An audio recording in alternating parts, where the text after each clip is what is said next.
कहानी शुरू होती है दो घनिष्ठ सहेलियों छोटी मेई और बड़ी मेई से, जो एडवेंचर स्पोर्ट रॉक क्लाइंबिंग की दीवानी है।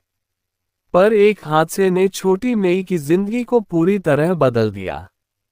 उसने अपनी आंखों के सामने अपने प्रेमी डेविड को चट्टान पर चढ़ाई करते समय गिरते हुए देखा और यह सदमा उसे अंदर तक तोड़ गया।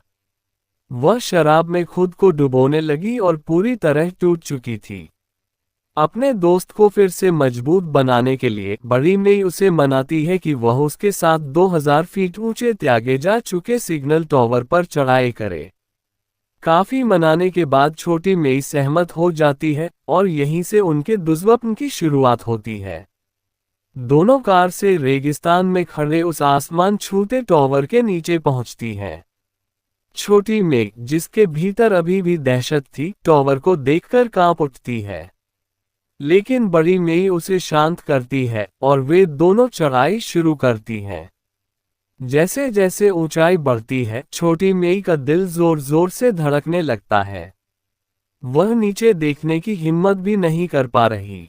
कुछ समय बाद छोटी मेई थककर आराम मांगती है और पानी पीती है। फिर वे आगे बढ़ती हैं और आखिरकार टावर के प्लेटफॉर्म तक पहुंच जाती हैं।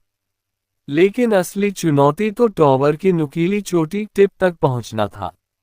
बड़ी मेई बार बार छोटी मेई को तेजी से चढ़ने कहती है, जबकि नीचे का डरावना दृश्य छोटी मेई के पैरों को जकड़ रहा था। हिम्मत जुटाकर वह ऊपर बढ़ती है, लेकिन आधे रास्ते में एक झलक नीचे डालते ही वह हिल जाती है। डर से उसका शरीर सुन्न पड़ जाता है। फिर भी वह आगे बढ़ती है। उतने में बड़ी मेई रोमांच के लिए सीढ़ी को हिलाने लगती है, जिससे छोटी मेई लगभग गिर ही जाती। इस हिलाने से सीढ़ी की स्क्रू ढीली हो चुकी थी, लेकिन ये बात दोनों को पता नहीं थी। वे शीर्ष पर पहुंचकर तस्वीरें लेने लगती हैं और वीडियो रिकॉर्ड करती हैं, अनजान कि उनका असली संकट अब शुरू होने वाला है। छोटी मेई अपने दिवंगत प्रेमी की राख हवा में उड़ाती है एक भावनात्मक क्षण। फिर वे नीचे लौटने लगती हैं। लेकिन आधे रास्ते में सीढ़ी अचानक टूटकर नीचे गिर जाती है और वे दोनों टावर के शीर्ष पर फंस जाती हैं। 2000 फीट की ऊंचाई, पूरा रेगिस्तान, और मोबाइल में कोई सिग्नल नहीं। उन्हें एक धातु के डिब्बे में दूरबीन और एक सिग्नल गन मिलती है। दूरबीन से देखने पर चारों ओर सिर्फ सूना रेगिस्तान। वे मोबाइल को रस्सी में बांधकर नीचे उतारकर सिग्नल पकड़ने की कोशिश करती हैं। फिर मोबाइल को जूते में डालकर नीचे फेंकती हैं, लेकिन कोई सफलता नहीं। उसी समय उन्हें नीचे एक आदमी और उसका कुत्ता दिखता है। वे चिल्लाते हैं, लेकिन इतनी ऊंचाई से आवाज पहुंचती ही नहीं। कुत्ता थोड़ी देर जूते को सूंघता है, पर मालिक उसे ले जाता है। रात होने पर वे सिग्नल गन चलाकर पास खड़ी कार वाले लोगों का ध्यान आकर्षित करती हैं। वह आदमी वास्तव में टावर की ओर देखता भी है और कार लेकर उनकी दिशा में आता भी है। पर वे बचाने नहीं, बल्कि उनकी कार लूटने आए थे। कार का सामान लेकर, खिड़की तोड़कर धन्यवाद का इशारा करके चले भी गए। अब हालत और खराब थी। पानी लगभग खत्म, शरीर थका, धूप प्रचंड। बड़ी मेई नीचे लटक रहे अपने बैकपैक को लाने जाती है, जान जोखिम में डालकर। बहुत मुश्किल से वह नीचे पहुंचती है, पानी पीती है और वापस ऊपर चढ़ने की कोशिश करती है। लेकिन रास्ता टूट चुका था। सिर्फ रस्सी ही उसका सहारा था। एक लंबी, दर्दनाक, कठिन कोशिश के बाद छोटी मेई उसे ऊपर खींच लेती है। दोनों टूट चुकी थी लेकिन जिंदा थी। वे ड्रोन का उपयोग कर मदद संदेश भेजने की कोशिश करती हैं, लेकिन ड्रोन की बैटरी खत्म हो जाती है।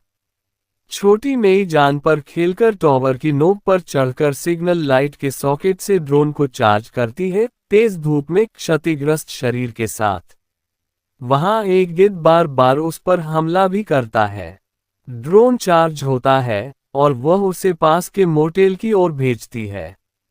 पर एक ट्रक ड्रोन को कुचल देता है और ड्राइवर बिना परवाह किए चला जाता है। आस भस्म हो जाती है। दोनों अब पूरी तरह टूट चुकी थी। छोटी मेई बेहोशी जैसी हालत में थी। ठीक तभी कहानी एक भयानक मोड़ लेती है। बड़ी मेई तो पहले ही मर चुकी थी। वह जब बैग लेने नीचे उतरी थी तभी वह नीचे की प्लेटफॉर्म पर गिरकर मर गई थी। ऊपर बैठी छोटी मेई सदमे में उस सच्चाई को स्वीकार ही नहीं कर पाए। इसलिए उसने भ्रम में बड़ी मेई को अपने साथ जीवित मान लिया था। असलियत ये थी कि ऊपर सिर्फ छोटी मेई अकेली थी और नीचे गिद्ध बड़ी मेई के शव को खा रहे थे।